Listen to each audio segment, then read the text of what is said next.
The opinions expressed by the host and guests in this show are not necessarily the views of Children's Health Defense.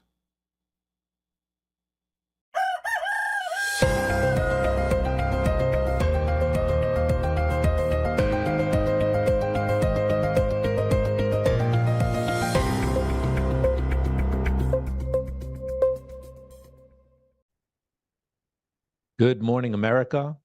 Good morning, world. Good morning, CHD. Welcome. Once again, my name is Michael Kane. I am the Director of Advocacy here at Children's Health Defense. This is the last week for NYC fired unvaccinated workers to request reinstatement to their jobs.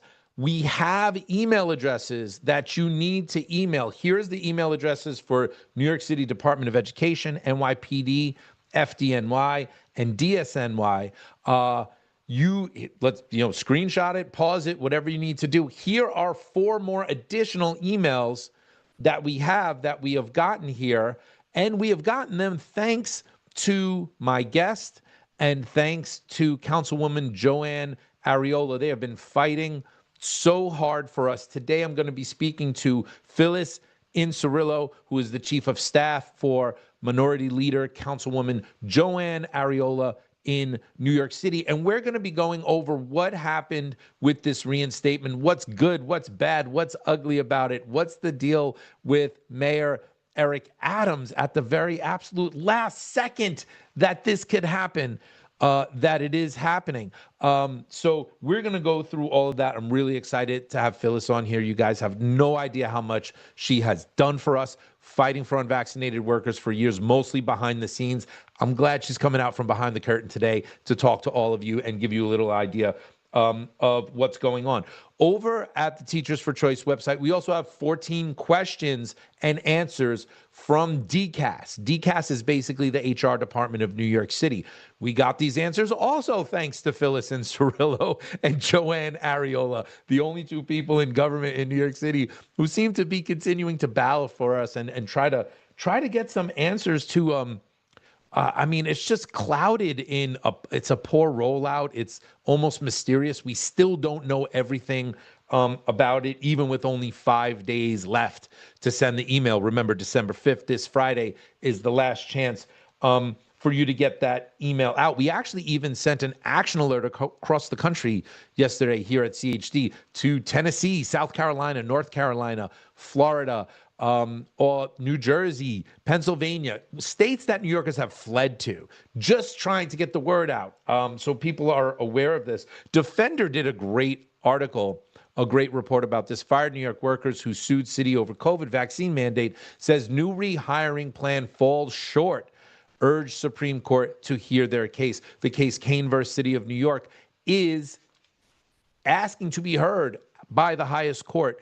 And this Friday, December 5th, interestingly, the same day that is the end deadline to send your email for reinstatement, the Supreme Court justices will be reviewing the Kane case. And I ask for everybody, those of you of faith, please say a prayer that the Supreme Court justices have the knowledge and wisdom to take this case up, to finally make things truly right. Because this reinstatement doesn't give us back pay. Our battle isn't over, not by a long shot. And before I bring Phyllis on, there's a clip that I'm really excited about. I'm really proud to see it have made it to this level of media. A lot of you know retired NYPD Lieutenant John McCarry. I've had him on the show here before. He's been a guest. He's been fighting for fired unvaccinated police officers in NYPD for a long time. He managed to get an interview with Zoran Mamdani prior to the primary election and managed to get him on record about vaccine mandates and about the COVID shot and fired workers. And it's been really cool to see Jimmy Dore pick up that clip of McCarry, and he's been putting it out multiple times on different platforms. He put it out on Instagram the other day. I really love what Jimmy Dore did here. Let's show that clip. Questions. We have someone on the chat, Maul and Bethel, right? Like yourself, first-generation immigrant, NYPD police officer, rose to the rank of intelligence detective, terminated by the Eric Adams administration without due process, without a department trial, without ever being charged criminally or civilly, for failure to take a vaccine. What are your thoughts on that? On your administration, would you hire Marlon Bethel back? You know, I struggle on this in that I think it is, on the one hand, can absolutely understand the frustration. Ultimately, if you ask me today, would I be hiring Marlon back? I think I would fall on the side of no, because of the concerns around the necessity of upholding that public health mandate. We all know now that the vaccine had nothing to do with stopping the spread of COVID. Nothing. In fact, the more vaccines you take, the more likely you are to get sick from COVID. We know that now. We know that the only people that were vulnerable to COVID were the elderly, just like the flu. Who said that? Bill Gates. It had a low fatality rate, COVID. Everything was overblown. We all know we were lied to about everything, and yet here he is still going along with the big pharma's position and the anti-worker position. Zoran Mamdani with an anti-worker position. Shout out to John Macari and to Jimmy Dore for just putting out some great content on that and highlighting the reality of what's going on with fired unvaccinated NYC workers. And with that, it is my honor and privilege to bring on Phyllis Inerillo. Phyllis, thank you so much for joining us this morning. How are you? Great, Michael. It's great to be here, and thank you for all the work that you do for the fired workers. It's been great working with you. It's been great. It's tragic. It's hard. It's heartbreaking. You know, we were just texting you last night and this morning. We battle for every inch that we get. Nothing has been given to us, and we have a great clan of people from Bravest to Choice to Cops for Freedom and on and on and on. So many great groups. But I want to talk about you. You're the chief of staff for Councilwoman Joann Ariola. Joann Ariola is the minority leader in city council, and for years she has been fighting for fired unvaccinated workers. She's brought legislation, she's brought resolutions to the floor, she's brought us to the steps of city council, just on and on, battling even when it seemed like there was nothing that could happen. She was the primary sponsor of Resolution 5, which is almost what Mayor Adams is kind of doing right now. It's almost as if he took the resolution that she helped to craft and then did it without giving proper credit, I think I might say. Why don't you talk about that just a little bit? Yeah, I mean, it's absolutely what he did, Michael. You know, working for Joann has been such an honor. It's really a great blessing in my life. To find someone that works hard and, you know, puts the people first before the title or anything that comes along with the title is very rare in this business. And, you know, I went from teaching preschool and being an event planner to, you know, I say my hashtag is always from preschool to politics or from pastries to politics, but I needed all that, believe me, in my background to work. I get into a lot of different meetings with my pastries, and dealing with preschoolers is a lot like dealing with some politicians, especially in the administration. And, you know, we just, from the beginning, when Joann was running in 21, we knew that this was going to be a major issue. Right. Obviously, you know, Joann is a proponent of medical freedom, as am I, obviously. And we just knew that this was going to be one of our biggest fights coming into the administration, even though Adams was kind of going back and forth during the campaign about what he was going to do, right? We see through that. Joann and I are two people that are able to see like everyone's next step, which is why I think that we are successful in the work that we do. And we knew that this was going to be a huge fight. Yeah, shout out to Joann. She's just been remarkable. To the whole Common Sense Caucus, Vicky Palladino, Bob Holden, so many people that have been standing and rallying around Joann and the leadership that's been happening. Before we get into some details, I want to go into details, what people need to do, what they should know about this reinstatement process, the good and the bad. Before we do that, why don't you let people know, you said you're an advocate for medical freedom. Why? Why does this issue matter to you? So, you know, I have two children. My son Zachary is 20. My daughter Abigail is 16. And I was a mom who looked into everything. I didn't believe everything the doctors told me. You know, my son got very sick at 8 years old, and his pediatrician tried to tell me it's just a virus, it's going to go away. And it was like 8 weeks, it hadn't gone away. And, I did my own research to come across that he had a rheumatological issue that he still has till this day. So you can't always believe just because they're the authority. You can't always believe. You have to advocate for yourself. And I've been a disability rights advocate. I had my mother-in-law who was disabled, paralyzed from the waist down since she was 21 years old, but she raised 3 children on her own. She helped me raise my children until she passed away last year. So I've always been an advocate for people who, want to do good, want to live freely, and, want to look into matters before they just accept the status quo or accept what they're told. So, I was one of the moms who did separate the MMR vaccines. My children are not unvaccinated. They just did it the way that I felt was necessary for them. And as their mother, I have that right. And I never want any government to say that I can't do something with my children that's completely legal, that the Constitution protects. When we came into office, Joann was elected in November. At that point, on November 2nd, on her election day, there was no mandate for city council workers. And so I knew I was going to be her chief of staff. We were ready to rock and roll. We were working prior to, her even being elected in the communities that we were going to serve. And we got the call that on November 8th, they were putting in a mandate for the city workers. And it was literally like a punch in the stomach to me, because I knew it was something that I was not going to do. I wasn't going to take the vaccine, and I was going to have to turn around, turn the dream job down. I even told Joann, like, I'll volunteer for you. Like, I can't do this. And it was keeping me up at night, so I know how the workers feel that were not able to keep their jobs, because I was one of them for a very short period of time. Because what I did was I literally sat up at night. I looked up every law possible that could protect me from this. And I wrote myself a stellar, and I'll say it because I've been able to help several workers since then, a stellar letter that no one could turn down my request for a reasonable accommodation, which was at the time at the city council to just be tested weekly rather than taking the vaccine. And once I had that letter approved by the city council, I was then able to use portions of it, depending on the person's reasoning for asking for a reasonable accommodation, portions of it where all the laws were stated.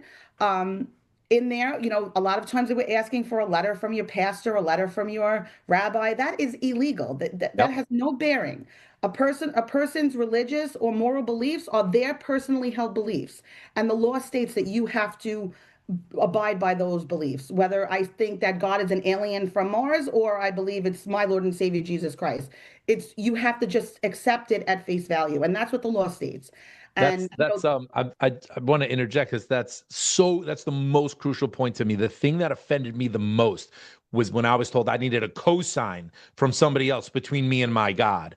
And the Kane versus the City of New York case, that's the point that's in front of the Supreme Court today. And this week on the 5th, the Supreme Court justices will be determining, did New York City violate exactly what you just said in scrutinizing our religious beliefs illegally? And does the Supreme Court believe that they should be taking that up? I want to, before again we get into the details, there's so much stuff you've done. I want to talk a little bit also about your love and passion and advocacy for firefighters, for FDNY in New York City. You've worked with Bravest for Choice very, very closely on issues regarding the mandate. But you and Joann have provided leadership for FDNY and firefighters in many other capacities as well, too. Why don't you talk to that just a little bit? Yeah, so we were also blessed with Joann, besides winning the election, to being named by Speaker Adams as the chair of the Committee on Fire and Emergency Management. And it was through that we started to get to know the department and a lot of people within the department. But as far as the vaccine mandate was concerned, I received an email from a lieutenant from the FDNY, who you know well, Matt Connor, and he had sent the email to 51 council members, and we were the only office to respond. And, I checked the district email. I don't know what everybody else does, but I check that district email. If you send an email, whether it's to me, to one of our staff members, to the council member, or to the district email, you're getting a response. You might not like the response sometimes, but you will receive a response. And from there, our email relationship grew into, a deep friendship. He's one of my dearest friends now. And I've found so many great people along this way. So I believe that God puts us where we're supposed to be. And through that email, he requested help, intervention from the city council with, reasonable accommodations that were being sent out and either denied or just sitting staggered. Members were on LWOP for a long periods of time. And we met with him, and from there we held a city council hearing. Well, we didn't hold a hearing. We actually co-opted a city council hearing on civil service, the Civil Service Committee, because if they weren't going to give us a hearing on the mandates, we were going to make one of the hearings about the mandates. And I want to say over 70 people that were terminated or on LWOP came that day and testified or testified via Zoom. And that you and I met there, I think, for the first time. And that was really a turning point, I think, because we let people see the humans behind, the unvaccinated and this, mantra that was being put out there, and the stereotype that was being put out there, that these are unreasonable people that just don't care about the rest of the city and don't care that they're going to spread this, deadly disease. The firefighters, and I hold them. I've always loved the fire department. I bought my house where I am, so literally I could see the fire department on Cross Bay Boulevard in Howard Beach. So when my daughter was 5 months old, she almost died in my arms, and they were the first to respond. And I've always had a love for them and a deep respect for them. And let's face it, they're the only people in the world that are running into a burning building for you while you're running out, right? So and when you say that. Remember when Brendan Fogarty was giving testimony saying, I could run into a burning building, but I couldn't go into a restaurant to eat a meal. And that was, I think you called it the shot that went around the city. It went around the world, though. Yeah. It was gut-wrenching to hear that, to see someone so strong be so hurt by the city that they love and the city that they gave service to all their life. They leave the house every day. Their family doesn't know if they're coming back, and it was so hard and it was part of the reason we kept going, right? Because these are people that continuously go for us. And when the council member and I do something, we do it 1,000%. There's no, half-assing anything. What we do, if you come to us with an issue, we are going to resolve it one way or another, and we're not going to stop. And I know that a lot of people probably think we're annoying. Even our own group sometimes thinks that we're annoying because we keep talking about the same thing. But look at the results that we've gotten. When that hearing had happened, right after that, we had a meeting with the fire commissioner at the time, Laura Kavanaugh, and we made her understand you are breaking the law by not accepting these reasonable accommodations and allowing these people to go back to work. And, eventually with a lot of, tantruming that we had to do to them, they did allow I call them my baker's dozen, the 13 members of the fire department to return. And from there, we started to help PD get back and DSNY get back people that had these outstanding LWOP cases, leave without pay, for those that don't know what LWOP is.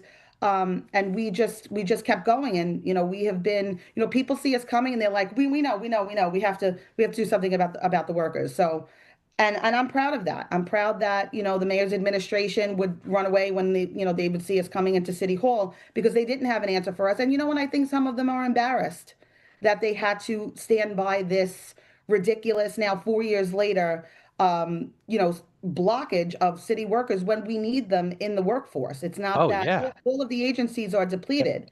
Yeah, they're like bleeding employees. They need employees anywhere they could get it, in every single agency, especially in my New York City Department of Education. They need thousands and thousands of people that they're short. So you talk about the cases and the legal cases. One of the big things the Department of Education has been terrible about is the legal waiver.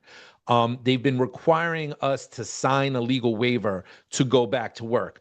Then our attorneys pushed back in court and they said, no, we don't have a legal waiver, but they did. If no one was looking, they did it to some, not to others. But it looks like now with this reinstatement, which people have to send an email by the end of this week, by December 5th, this Friday, it looks like the waiver is now finally gone, that's a real victory that we have. There is no more legal waiver. Anybody who wants to get back to their job can do so starting with sending this email. And we have some of the email addresses here. Talk to us about this process. What do people need to know right now, Phyllis? So I just want to be very clear to everyone. Everything needs to be in writing. Don't speak to someone on the phone. Don't let them tell you, oh, yes, just say you spoke to so-and-so. Everything needs to be in writing. Send an email to the HR department at your agency. If you don't have that email, please reach out to our office. And my email address is pinserillo@council.nyc.gov. Michael has it on the graphic. And if you have any questions, you can email CHD and Mike can get that to you. But please make sure that you are sending that email no later than December 5th. There are not going to be exceptions. I can promise you that. There is no waiver if you are accepted back. This is only for fired workers, whereas the last time that we did this in 2023, they accepted back those that resigned and those that were forced to resign and forced to retire. We still have not gotten an answer as to why they are not included in this group of people in this request for reinstatement. I can only believe that it's possibly because of the issues, say, for instance, with forced to retire. The pension issue would be a great issue for them to figure out how much you would have to pay back into your pension, or are you starting from scratch? So that's what I believe. I'm not sure if that's the reason, but yeah, Phyllis, I just want to add in. I believe you're correct. I believe it's work they don't want to do. You got to think. You got to come up with a solution. You got to put a couple of hours in. You got to talk to people who are smart. And it just feels like, no, we're not doing that. This is the path of least resistance. That's what we're going to do. That's what. What I would have done is, if it was our administration, what I would have done is come up with some type of formula and offer it back to them. If they take it, fine. If not, then at least you've tried to bring them back from something that they should have never been fired from. And Phyllis, I want to say, we're not done. We're still brainstorming. We're still thinking about, there's other avenues. It's not just this one little window that is the only thing we'll ever get. No, we're talking to Phyllis and Joann. We're talking to other people. We're trying to think of what can we do? What are next steps potentially for those who are forced unwillingly into an early retirement. So we are still thinking about that. I got one other question for you on this. Hospitals, healthcare workers. Now, if you were in a private hospital, this certainly does not apply to you. And we're getting tons. We sent out an action alert about this yesterday across the nation. We're getting tons and tons of emails. I was just got a text about it. What about healthcare workers? What about healthcare workers? If you're in a private hospital, this doesn't apply. Does it apply to any of the healthcare workers in New York City, Phyllis? So I'm still waiting to hear back from HHC. Dr. Ted Long, who was the person who was kind of coordinating the migrant crisis issue to no fault of his own. It was his job and what he had to do. He has been a good friend to our office as far as getting information to us when necessary and keeping us abreast of things. He got us in touch with someone at HHC yesterday, and I'm waiting for her to email me back this morning to tell me exactly who they're supposed to contact or what their policy is going to be, because I did get 2 emails from healthcare workers that work for New York City saying that they said that they are not participating. Now, the press release from the mayor said that non-competitive employees can go back through their agency, which I assume, anybody from HHC would be a non-competitive employee. So I can't see why they wouldn't be participating. But again, was everybody in each agency alerted of this? I mean, when this first came out, the agencies, we were calling over to the agencies and they didn't even know that this had happened. So it's not like the administration called the commissioners in the commissioner's offices and said, hey, we're going to start reinstating everyone. Make sure you have a point of contact at your agency. So it's kind of just been, fly by the seat of your pants type of reinstatement process. Yeah. So you said HHC. What does that stand for? Let people know. Oh, health and hospitals. Right. So anybody that works for health and hospitals, we will be finding out if you can return to work through a reinstatement process. And remember, it's only if you were fired that you can apply to return. Right. So, and everybody stay tuned to the Teachers for Choice Substack, teachersforchoice.substack.com. This is our issue this week. We are not posting about anything else but this. We got 4 days, 3 days left. So we're gonna put out too much. We're gonna annoy people with this because no one else is doing it except for us, except for Bravest for Choice, Teachers for Choice, Cops for Freedom, Strongest for Choice. all of the people who have been fighting tooth and nail for our jobs, we're doing this. This is a true, and Children's Health Defense. Shout out to CHD for being involved in this, for caring, for having these lawsuits for 4 years and doing all of this stuff. Phyllis, it's bittersweet for me. It's bittersweet. It's like, in February 2023, Adams pulled the mandate. That was bittersweet. That was on the evening of our federal lawsuit that, we were going, and that was the administration was saying, what mandate? We don't got no mandate. That was their argument in court, right? It's moot now. We got rid of it. But the mandate was gone, but we weren't back to work. And now here we are. So much damage has been done. We know people who are homeless. We know people's lives were ruined, marriages were destroyed, loss of homes, loss of apartments, left New York City, left the country. It's on and on. But it is still a victory. I know teachers driving Ubers that are going to get back into a retirement plan, that are going to get health benefits again, that are going to rebuild their lives again. And so it's just one of these kind of almost Shakespearean or Greek tragedy moments where there's this complexity and this good and bad. And it's just a lot. It's just a lot of me. And I just want to say regarding the Department of Education, part of their process is they'll reinstate you, but then you have to find your own job. So you're not getting placed back in the school. So the council member and I will be having discussions with the chancellor's office to see if there's any way we could work out some type of priority for those teachers that are looking to come back, so that once they are reinstated, any openings that happen, they are offered the positions first. And, with classroom sizes having to become smaller as the next couple of years go on, I think by 2028, they have to have the classroom sizes figured out by the state law. We're hoping that, we know that schools are beginning to do that, because in our own district, schools are starting to do that. And there will be more classrooms opening up that way. And these teachers should be prioritized. They were forced to leave, against what we feel is against the law. And, Adams is giving them this chance to come back, but especially the teachers, it's not, a home run, because they have to then find a job.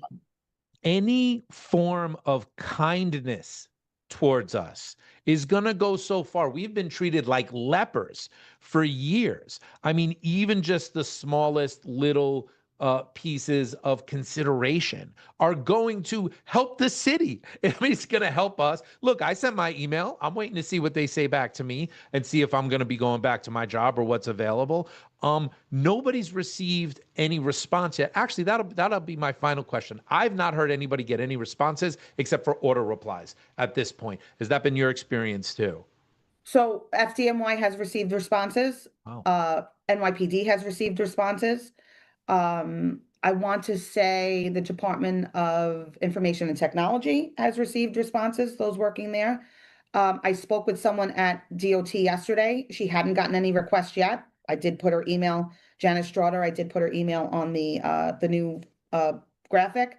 So those people that had reached out to me, I'm working on getting NYCHA this morning, the Parks Department this morning, and someone from actual DCAS. I just, the DCAS intergov person was like, oh, they have to just contact the person at their agency. I'm like, no, I need to know who the person is at your agency. So we're just waiting for that information back. And once I have that, I'll update it again and send it out to you. But it's important that if you have not heard, send another email, copy me on that email, so that we can then have that record, or forward me the email that you're sending, so we can have a record, so we can reach out to the agencies for you and make sure that you are getting a response and that they know that they have received this email from you. And if that's the correct email that they're, wanting it to go to. But I know that with the DOE, it was a very, it was just like a blank email address without a person's name. So That's right. Just, hold tight. We will be making sure that I'm starting to make a list of the teachers that are requesting reinstatement, or, school workers of any type. And we will make sure that the commissioner's office knows by Friday, look, we know for a fact that these people reached out. There may be more to come that didn't forward us their emails yet, but it's going to this email, and someone needs to check those emails and respond to these people. Phyllis Inerillo, a true hero and warrior for fired unvaccinated workers in New York City. Thank you so much, and send my thanks and my love and gratitude to the Minority Leader, Joann Ariola, as well too. It's been too long since I've seen her. I can't wait to see you both again sometime very soon. I absolutely will, Michael. Thank you for all the work that you do. It has been so wonderful to meet all of the freedom fighters, and we're what's left for the rest of the people that aren't able to, put on their big boy pants and come fight with us. We're who they're going to be looking to when something else happens, and I'm sure that this fight is not over. Oh, with Mayor Mamdani, who actually said no, he would not bring back any of us, right? And we're staring at that. So we might have a battle or two in the future. Yeah. All right. God bless everyone. Thank you. Thank you so much, Phyllis. Okay. Yeah, it's really it's kind of emotional for me. It's like just so much. We've been through so much. God bless Phyllis. God bless Joann Ariola. God bless Vicky Palladino, Bob Holden.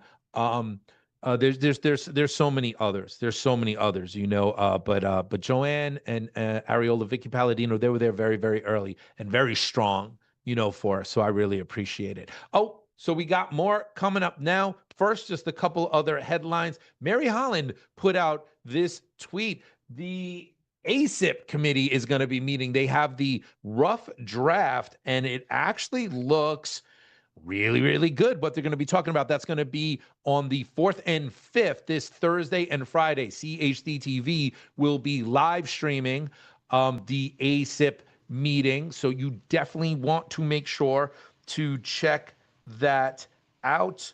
Also, all this week, Who Watch?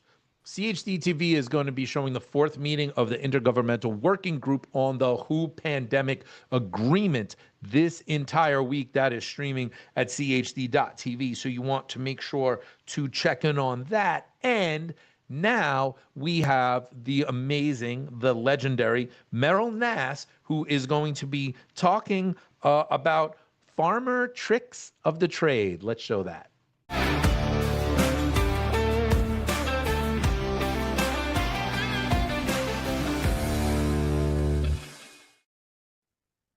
Good morning, CHD. This is my second interview with farmer Mark Fulford, who not only runs his own small farm, but consults to help farmers whose farms are failing in the United States, and I think in some foreign countries as well. Let me start again by asking, how, as a young person in your early 20s, how were you able to get hold of some land in the beginning to farm? And how can young farmers get hold of land today? Good question. I arrived here in Monroe more by serendipity than by pursuing the marketplace for land.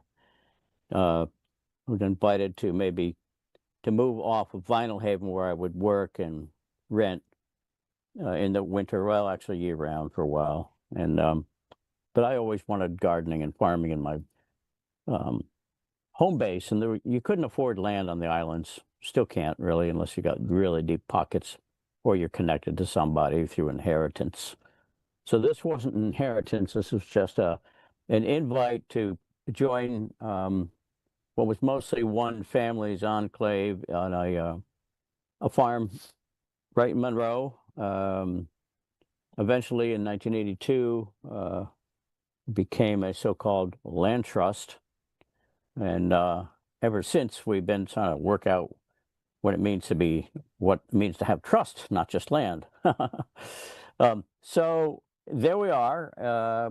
We've been gardening since the day we landed here. Took forever to build a house with our own hands, so we didn't owe the bank anything.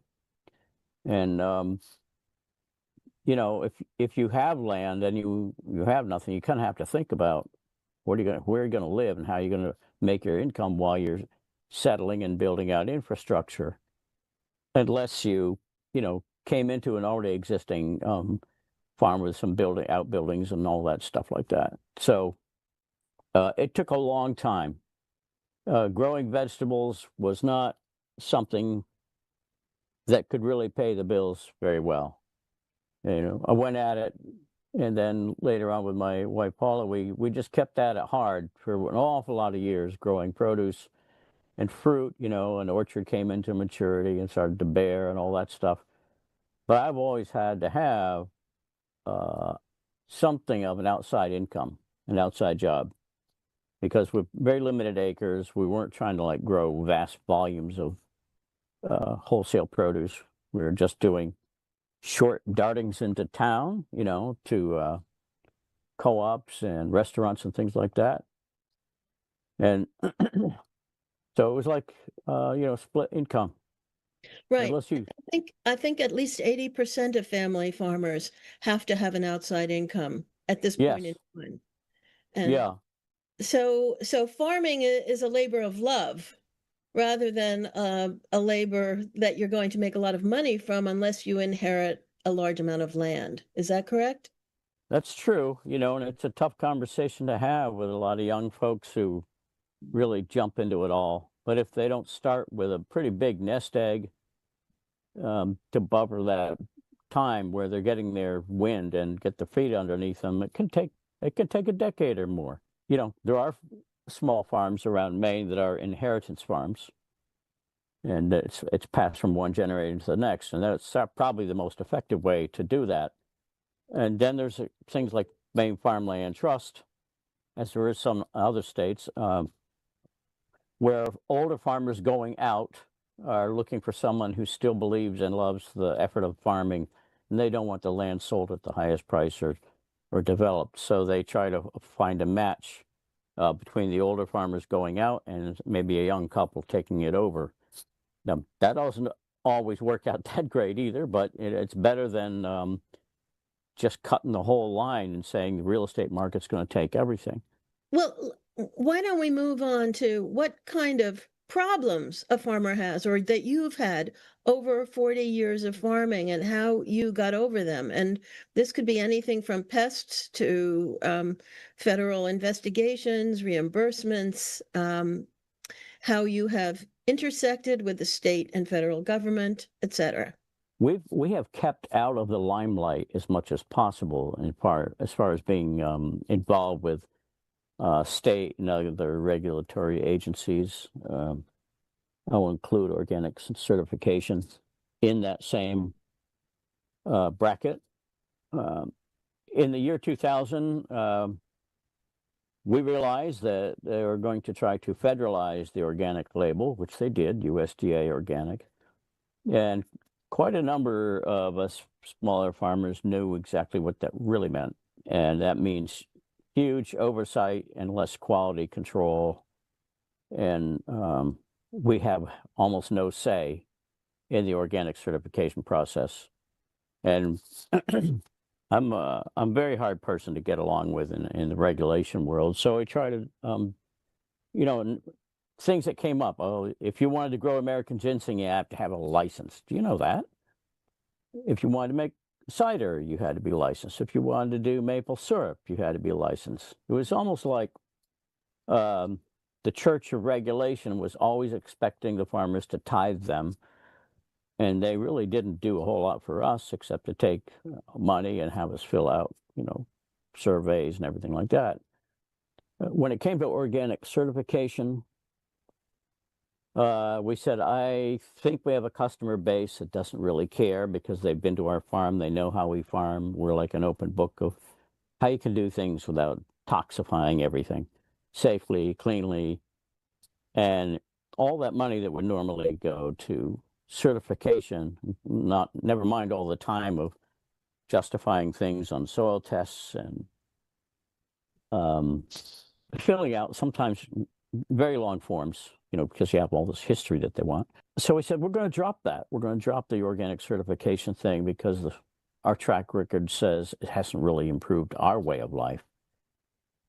So we did. And it didn't. In fact, we raised our prices of our produce and vegetables, knowing that we are, underpaying ourselves for our efforts, especially our labor. So the fewer organization relationships we have or regulatory things, the happier I am. That's how we cut it on that one. And there was another part of your question there. Yeah, well, other impediments that you've faced and overcome during your 4 decades. Yeah. When we first arrived here, it was really apparent our soil was very weak, very depleted, and spent an awful lot of time trying to find local manure sources. Eventually, we found a good composting source, a couple of them, and we would spend a lot less money getting manure, but the manure, it was evident, had a lot of questionable problems. Particularly the weed seed load was unreal. And last thing I want to do is pass on more trouble onto my farm than I had before. So when I get the weed seed thing solved by not using manure, not using commercial hay. What about composting the manure to get rid of the weeds? I've done some of that. But if you want heat to work as your composting leverage, you have to have quite a lot of material there, about a cubic yard minimum, sometimes 2 or 3 cubic yards, but not stacked deeper than 4 feet because it suffocates itself. But it's very, very hard on a small scale to maintain that 155, 160 degree temperature in what they call a thermophilic compost pile to actually knock out weed seeds. And some weed seeds can take temperatures in the boiling range with no problem for a very long period of time, and they last, 30, 40, 50 years in the ground, such as lamb's quarters and red root pigweed. But they have a lifespan that stymies a lot of things. So making hot compost eventually felt like, well, we're not getting the point here.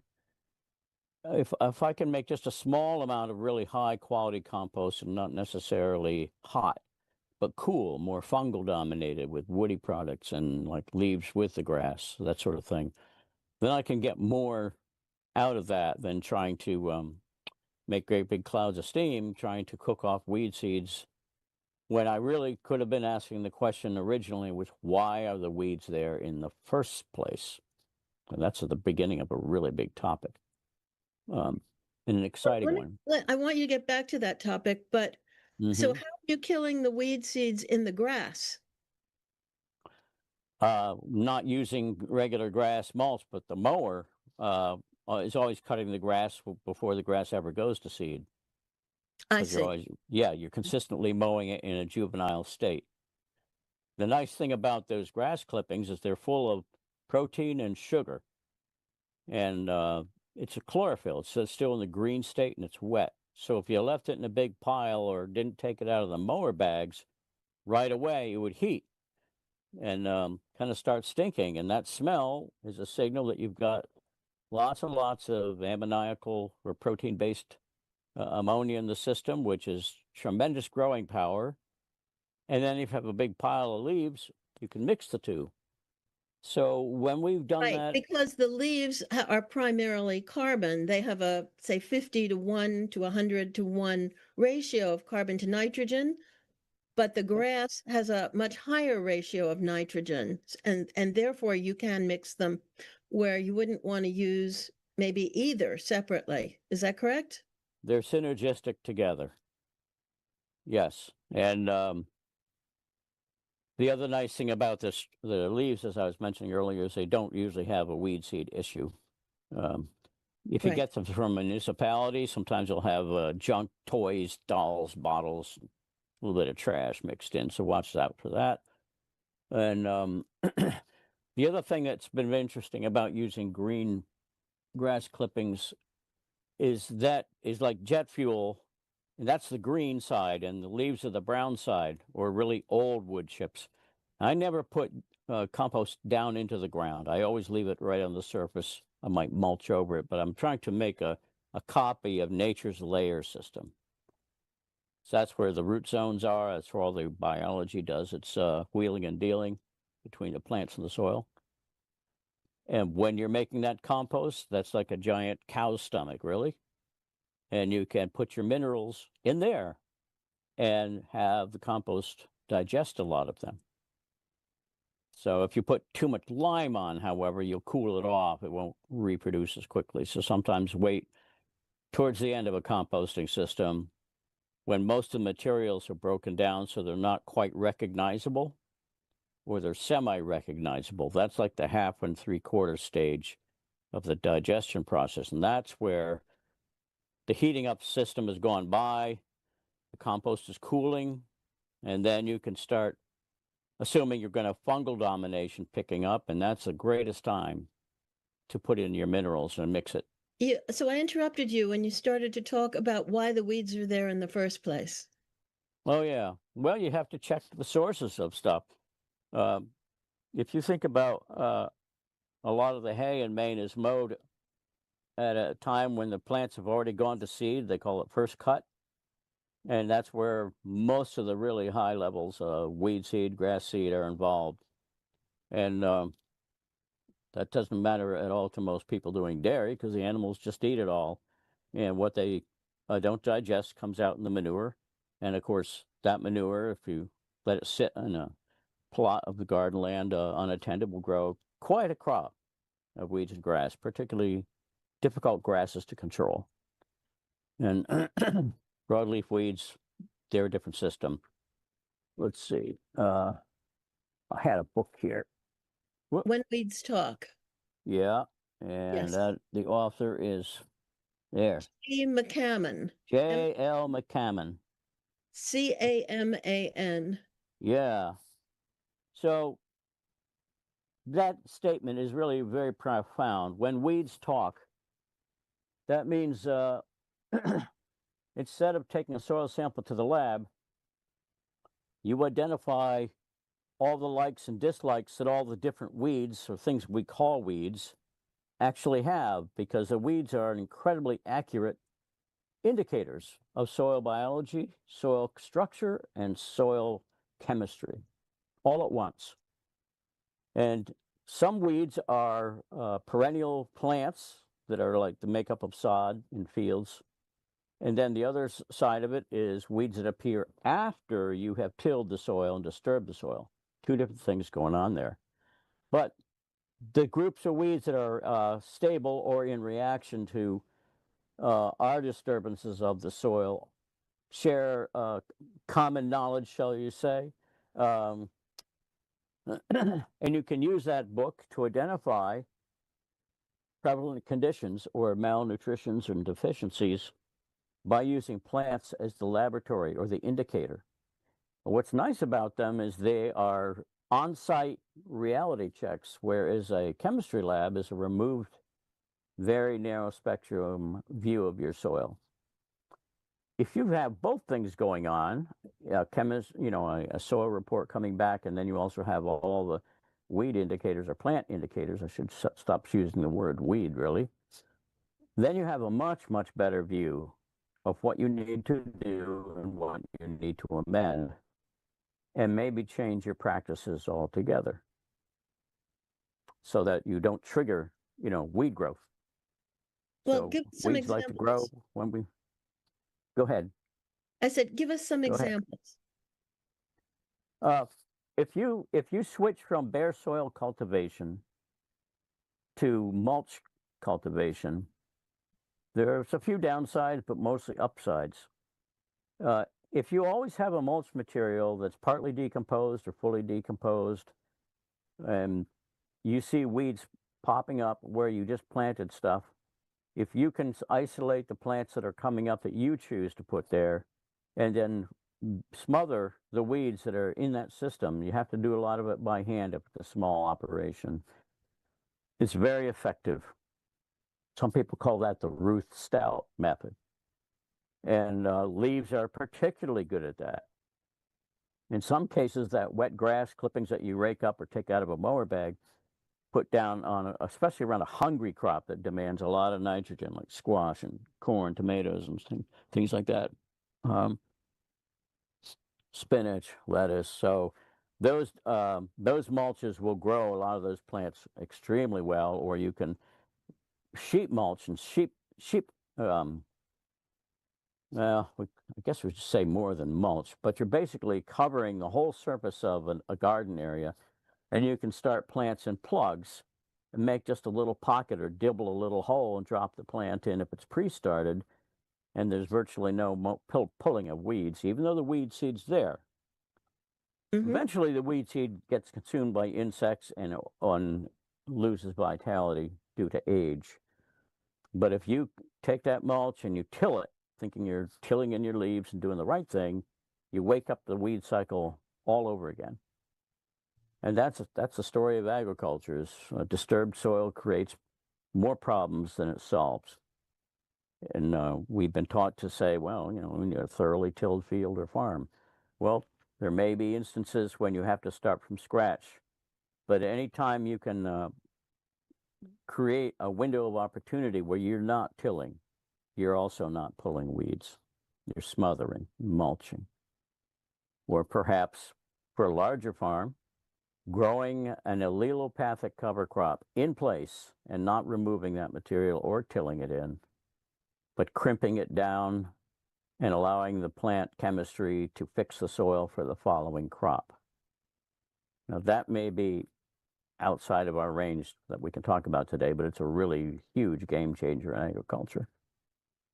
Okay, so I planted a mix of oat and pea as a cover crop in my garden, and I've been wondering, what do I do with it in the spring? I assume it will all be dead in the spring, and I'm supposed to just plant my new plants around it? Right through it. Right through it, just leave it there and Yeah. have it be a bit of a mulch. Yeah, I don't know if you're talking about plants you started in plugs or I started the seeds. Yeah. So are you direct seeding or are you transplanting? No, these are direct seeded cover crops. Oh, I'm asking about the plants that you want to put in to the cover crop. Those. Yeah. I will probably, some will be direct seeded, for instance, lettuce, you know, Yeah. and then some will be starts. Yeah. Well, what's nice about leaving a cover crop like oats and peas alone, they provide a protection for the garden all the way through the winter and then again into the summer. The one thing that might happen is the peas may have gone to seed. And if they haven't gone to seed, or the oats haven't gone to seed, or they just die with the frost, and I don't know if that's happened at your place yet, but Not yet. winter usually stops the cover crop before it goes to seed if you planted the cover crop late, Right. and it doesn't reproduce itself. If you would use winter rye, of course, it would be up and growing a crop of grain for you next spring. But the oats and peas are a great marriage because they're some of the most compatible plant groups there are in the cover crop world. But we leave it right on the top. The only time I would be tempted to till is if for some reason the soil was really hard and locked together, and I felt like I needed to get it aerated somehow, like with a broad fork.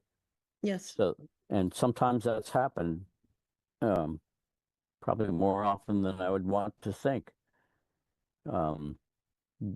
There are a lot of gardens and farms that seem to lead chronic tillage because the soil system, the structure just keeps locking together hard. Now, that's partly biology, lack of humus, and a chemistry problem. You know, chemistry in Right. soil is kind of tricky. Right. I mean, or if you have too much clay, you know. If you have a lot of clay, yeah. And a lot of gardens are clay. Yes. A lot of big farms are clay. And the clay repairs itself a lot faster if it's under mulch than if it's left open and cultivated. So what do specific weeds tell us? Well, let's take a few really common ones here. What's beautiful about this book is there's a great forward half to the book, and then in the back half of the book, you see these, I'll just take page 1 and 2 so you sort of see what's going on here. Whoop, this thing's a very overused book. Yeah. I don't know if you can see that. We can't read the words. Oh, Okay. yes. Okay, now we can. Yeah, you got common names. Okay. Whoops, followed by a scientific name. And then you have conditions. Yeah, but I wanted to give people an idea that we're not just talking chemistry. we're talking conditioning the soil so it's loose and crumbly and it aerates itself. Right. And if we continue to disturb the soil by tilling, whether it's with a rototiller or chopping with a hoe to get rid of weeds, which is 90% of all the reason people till at all, is to control the ground and give them a window of opportunity to plant their crops, after which they continue to weed all summer or hoe, unless they catch on to really good mulching practices. And I think the mulching practices after plants are germinated or planted into right afterwards has saved a lot of gardeners a tremendous amount of grief and brought them a lot of enjoyment. Probably one of the biggest things to do is look at annual broadleaf weeds. And if there are things like common things that everyone complains about is lamb's quarters and red root pigweed, that kind of thing. Mm-hmm. Those plants have a specific like or dislike. And how those plants behave as they mature tells you more about the chemistry in the field than a laboratory will tell you. It'll tell you what's actually working or not working. And the trouble is we don't have a whole lot of great information in the, extension education and stuff like that about how weeds speak to us and what each symptom of the weed or the garden plant, for that matter, is telling us. So one thing is take advantage of the system that is in place. Really important is to get really good weed identification books. And now that they're photographic instead of drawings, they're extremely accurate. And that would be like the kind of book you want to have at the kitchen table.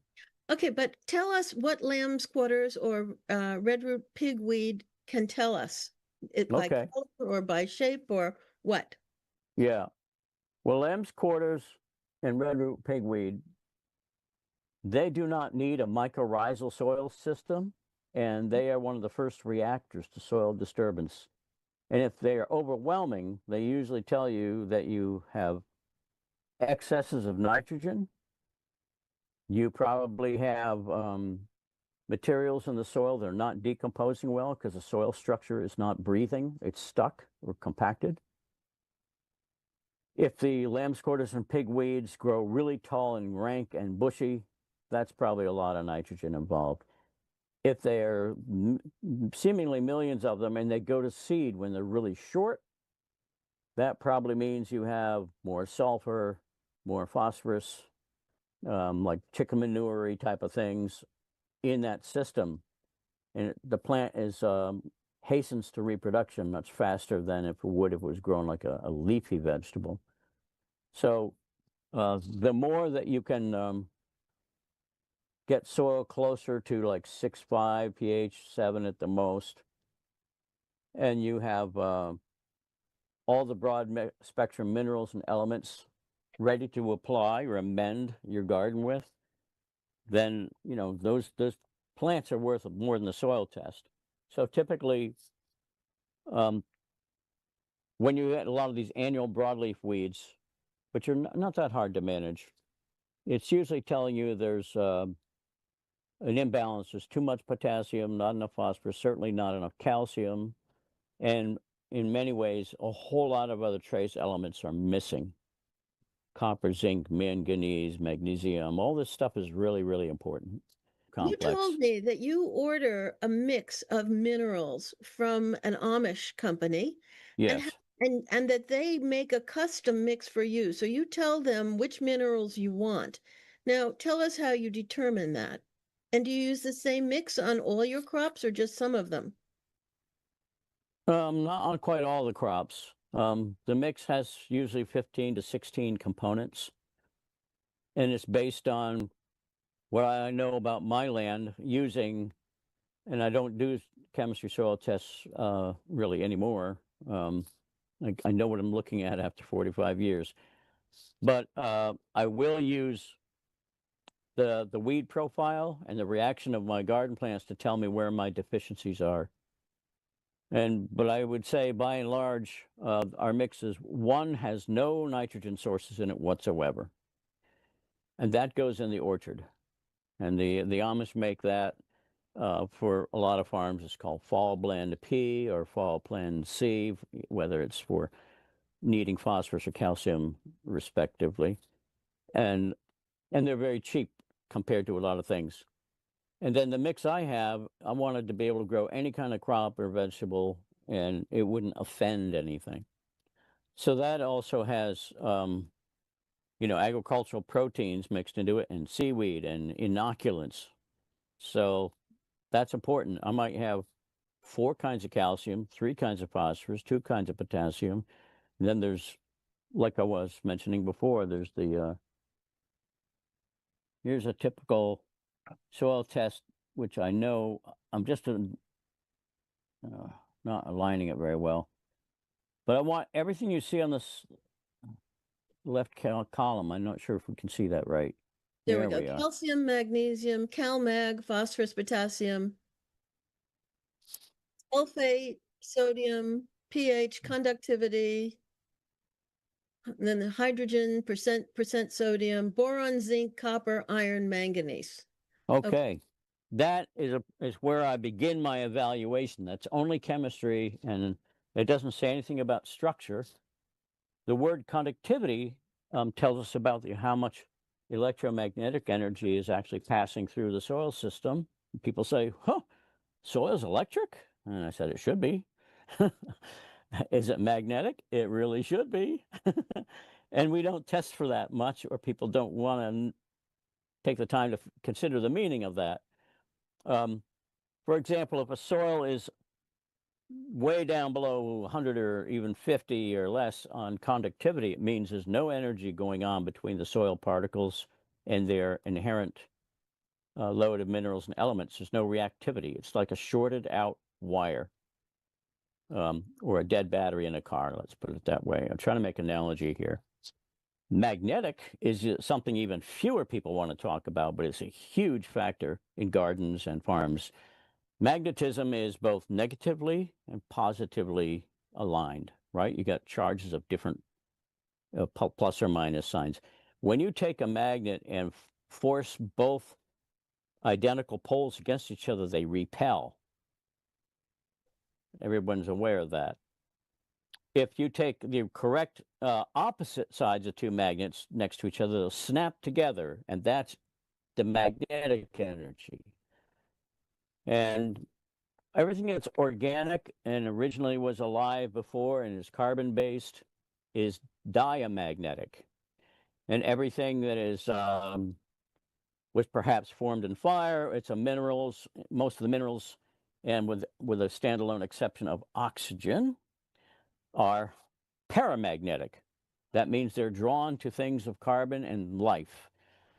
And when you have a soil that's shorted out, it may have been because somebody dumped on a commercial fertilizer, like something that's a commercial salt that short circuits the system and demands oxidation of the organic carbon in the soil to satisfy its chemistry hunger. And that's a garden killer. So a lot of people aren't really aware of how easy it is to destroy that, the piggy bank of a garden, which is its humus. That's the storage elements is carbon. I know I run a lot of rabbit holes here. So tell us, what is the company that you order your minerals from? Okay. I've been using Lancaster Ag products. They've been serving Maine for a really long time. They deliver several different ways they deliver. And so Lancaster Ag Products has been, they're in, of course, Lancaster, Pennsylvania, or thereabouts. I've been there several times.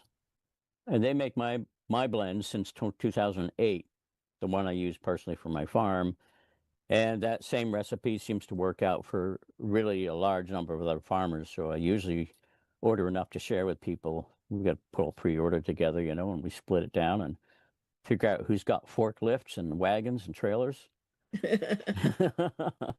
If the infrastructure is really necessary, how do you get 3,000 pounds or 6,000 or, a couple of 3,000-pound pallets off of the back of the truck, and all you've got is a riding mower?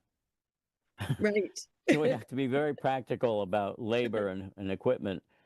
But it's the cost of buying things in ton or multiple ton batches is extraordinarily. I mean, you can't even come close to it. When you buy amendments at a distributor in the area, you're paying retail prices on top of shipping prices, on top of handling prices. Right.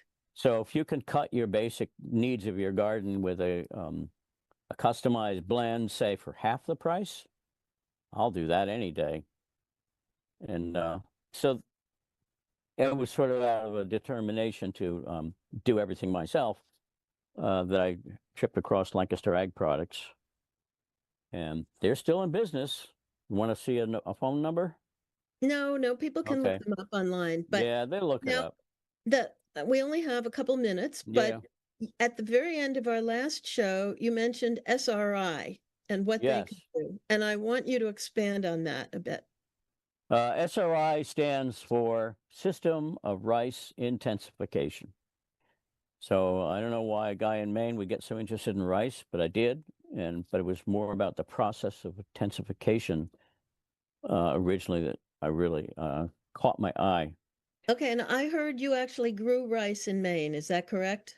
Yes, there's several strains of rice that do grow in Maine. So tell us about SRI and tell us about intercropping. Well, intercropping, and we all intercrop if we have gardens. Everything's close together, all kinds of different varieties of things. The bigger the farm, the less people are capable of intercropping because they're limited by the selection of machinery they have. But intercropping more than one species in the same field at the same time is incredibly beneficial. Where people get stumped is how do you harvest it? Now, the garden just goes out and cuts things and pulls roots and does it that way.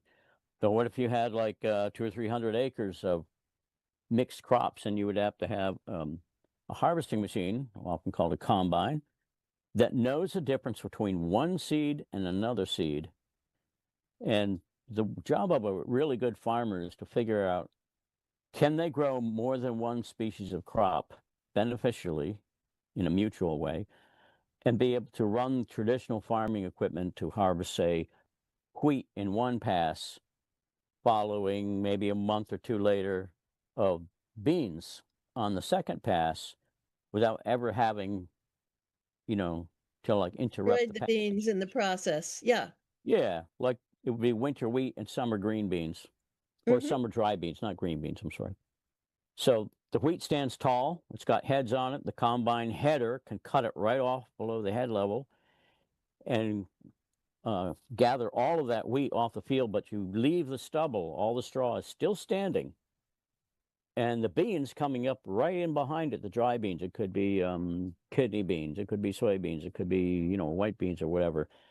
Suddenly there's more sunlight for them to open up their leaves, and their tips may have just been nipped a little, but then the plant's already in stable ground. The wheat straw keeps it standing up so the beans don't fall to the ground and rot. And the next cut of the same combine with bean screens instead of wheat screens can go through at a lower level, only 6 or 8 inches off the ground, and pick up not only all the beans and the straw, but harvest and pretty much clean as it drives along. 2 different crops on the same field in one season. That's kind of where we need to go. Yes. Now, but I thought you were going to link that to SRI. SRI is a case where traditionally people were growing only 1 to 2 metric tons of rice planted and harvested by hand, usually planted in shin-deep mud, water, harvested by 1 hand to 2 with sickles. tons per hectare, per acre? It might have been only 1 or 2 metric tons per hectare. Now, a hectare is 2.5 acres. A metric ton is like 2,200 pounds. When they adopted SRI, which means half the water, 1/10 the seed, and no outside fertilizer, but rather using compost alone. And then the big trick here is planting the rice when it's tiny, 12 inches apart, but all directions between it and the next single rice plant. Only 2 or 3 leaves high, very small, very tiny plants. They look so insignificant. Looks like a crop failure in the making. Those plants on the first try usually gave farmers a double or triple yield. And this is across almost 40 or 50 countries now. Several million, probably 11 or 12 million farmers in the world have adopted SRI, not just for rice, but for wheat and beans and even potatoes and carrots and everything else. But the concept is less is more. Less seed, less fertilizer, half the water, and a different sense of timing. So there's a shift of focus so that a farm that could never make enough food or money on, say, a U.S. 1 or 2 acres suddenly was able to grow enough rice and sometimes interplanted with a second crop of beans in a warm climate, of course, that they could never have done before. So they actually have cash flow and food. So and they're what's using the trick? You said planting at a different time. Yeah, the timing is really important. Like traditional rice is planted in other cultures, not the U.S. chemical system. Traditional rice is planted or transplanted in muddy paddies and flats, placing a pinch or a cluster of roughly 40-day-old rice plants into the mud. Mm-hmm. And you see it, the National Geographic pictures swimming across their face and eyes, and you say, oh, this is how rice is done. Well, if you're planting single plants at 12 inches apart in all directions, you say you'll never get your crop out of that. That's not enough plants. Well, the rice suddenly is given an opportunity to express itself fully when you give it spacing and don't let it get big before you set it out. So when it gets too old, it doesn't adjust to the transplanting system very well. It suffers.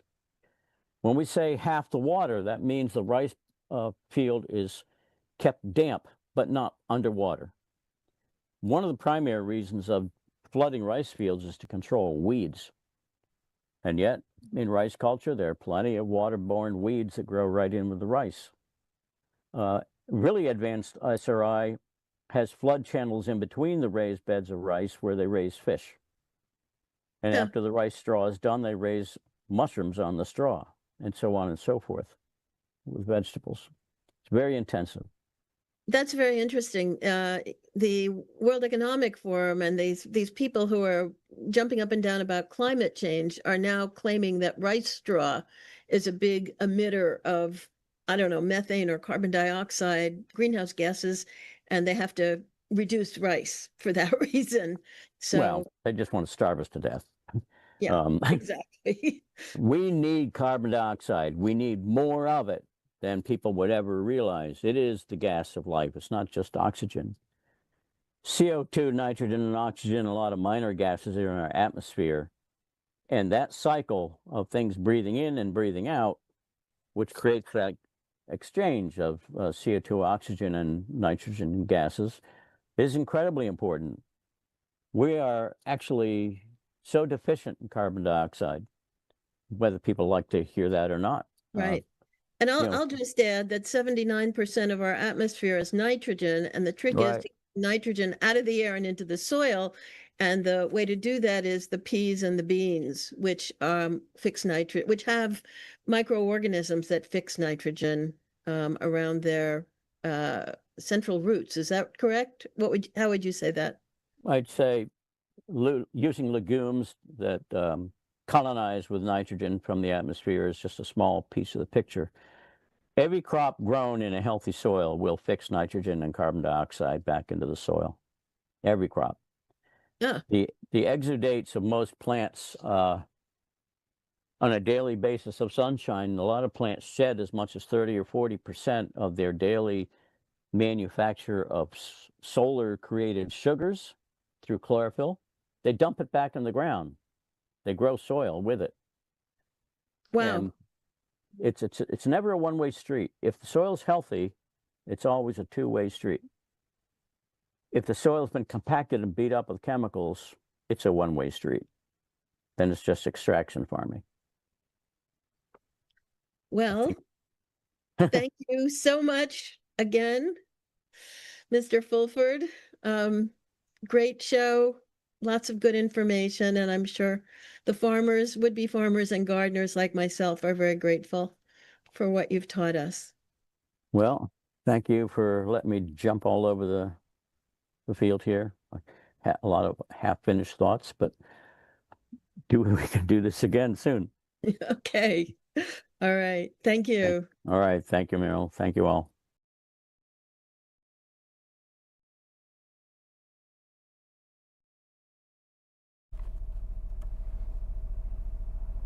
Okay, so we're live. So can you tell us your name, please? Marie Jeanette.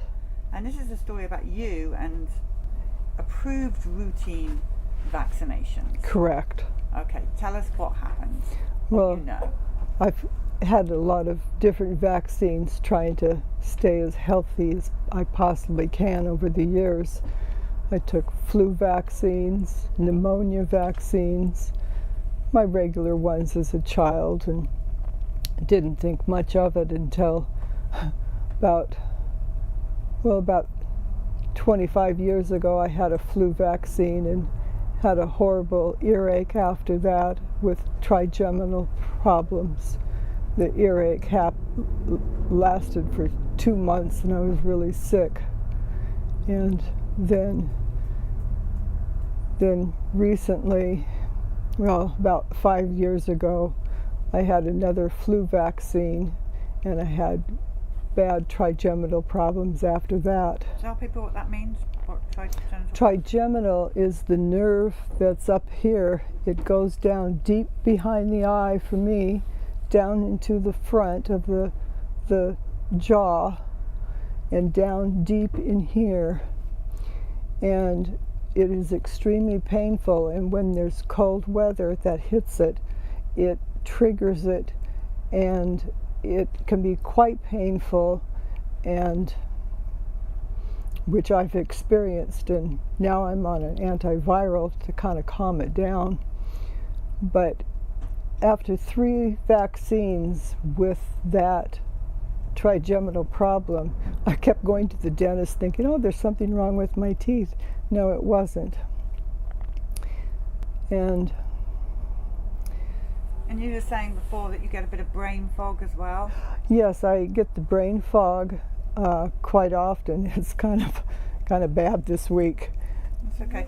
Maybe I can help you by reading some of these things out for the people. Sure. Yeah, okay, so let's have a look at this. So it says that 4 to 5 months she had diphtheria, smallpox, whooping cough and tetanus. At 22 months she had chickenpox. You have chickenpox, the illness? I have the illness, Yeah, yes. okay, so that's good. Then you had polio, possible contamination, SV40, cancerous kidney cells from a monkey, causes tumor in brains and lungs. Yes. She had that 3 times. Then she had the German measles, and you had mumps. I had mumps, yes. And the mumps was very interesting because when I had this autoimmune problems that I'm having now, the same glands that affected the mumps affect Sjogren's, and the dry mouth that I experience with the dry eyes. Mm-hmm. And I would rather have the mumps than Sjogren's any day, because the Sjogren's affects every organ of the whole body. And then you had the sugar cube. Well, I had that. That is the polio, the live polio in the sugar cube. Okay. And then the flu vaccine at work. You had severe earache and problems for 2 months. Yep. And problem with the left ear even today. Yep. Then a tetanus vaccine. Then a flu vaccine. Then a pneumococcal vaccine. Then again another flu vaccine. Yep. Chronic left ear pain, diagnosed with multi-connective tissue disease, arthritis, fatigue, and then your nerve pain that you've talked about, type 2 diabetes. Yes, I was diagnosed with that about 3-4 years ago, and I've changed my diet completely, and my A1C is 5.3, and I'm also seeing a functional doctor trying to correct get any health benefits I can. Now, will you ever take another vaccination again? No, never. I'm tired of them all. I've just been so frustrated with the medical industry. It's I don't know how they can get away with it. It's disgusting. Is there anything else you want to add to this story? Yes, I would. When they were trying to diagnose me with what kind of autoimmune diseases I have, the stress to wait for an appointment because there weren't rheumatoid doctors around. I had a cardiomyopathy event and ended up in the hospital with severe chest pains, and the troponins were extremely high. And so they put me on some blood pressure pills. You're still on those? Yeah, but so. What a journey. It has been, and I'm thankful that you guys are here to listen to my story, and it's nothing compared to the rest of these people that have lost their loved ones. But it still should not have happened. No, none of this should have happened, and I just believe all of these problems I'm having now are from vaccines, and I don't believe it any other way. That's my belief, and I'm with God on that one. Well, we're really grateful that you're here and you're telling everybody, warning the world about vaccination dangers. Thank you. Yeah, thank you, Polly.